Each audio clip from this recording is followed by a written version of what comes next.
आज का प्रेरक प्रसंग ऋषि और चूहा।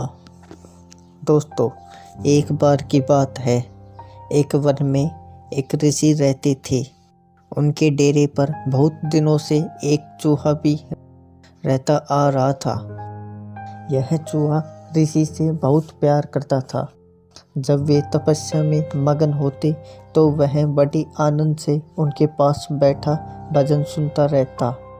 यहाँ तक कि वह स्वयं भी ईश्वर की उपासना करने लगा था।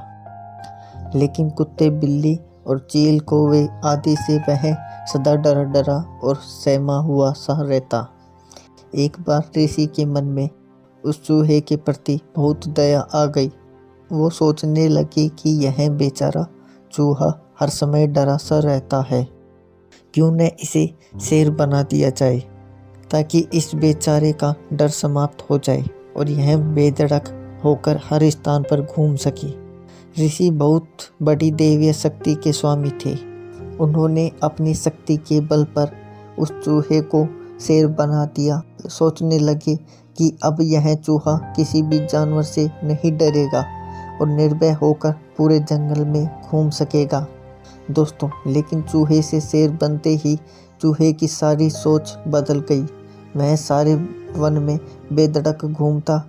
उससे अब सारे जानवर डरने लगे और प्रणाम करने लगे। उसकी जय जयकार होने लगी। किंतु ऋषि यह बात जानते थे कि यह मात्र एक चूहा है, वास्तव में शेर नहीं है। अतः ऋषि उससे चूहा समझकर ही व्यवहार करते। यह बात चूहे को पसंद नहीं आई कि कोई भी उसे चूहा समझकर ही व्यवहार करे। वह सोचने लगा कि ऐसे में तो दूसरे जानवरों पर भी बुरा असर पड़ेगा। लोग उसका जितना मान करते हैं उससे अधिक घृणा और अनादर करना आरंभ कर देंगे। अतः चूहे ने सोचा कि क्यों न मैं इस ऋषि को ही मार डालूं, फिर न रहेगा बांस न बजेगी बांसुरी। यही सोचकर वह ऋषि को मारने के लिए चल पड़ा। ऋषि ने जैसे ही क्रोध से भरे शेर को अपनी ओर आते देखा तो वे उसके मन की बात समझ गए।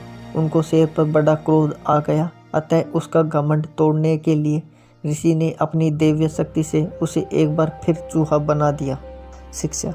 दोस्तों, हमें कभी भी अपने हितैषी का अहित नहीं करना चाहिए, चाहे हम कितने ही बलशाली क्यों न हो जाएं। हमें उन लोगों को हमेशा याद रखना चाहिए जिन्होंने हमारे बुरे वक्त में हमारा साथ दिया होता है। इसके अलावा हमें अपने बीते वक्त को भी नहीं भूलना चाहिए। चूहा यदि अपनी असलियत याद रखता तो उसे फिर से चूहा नहीं बनना पड़ता। बीता हुआ समय हमें घमंड से बाहर निकालता है। सदैव प्रसन्न रहिए। जो प्राप्त है पर्याप्त है, जिसका मन मस्त है उसके पास समस्त है।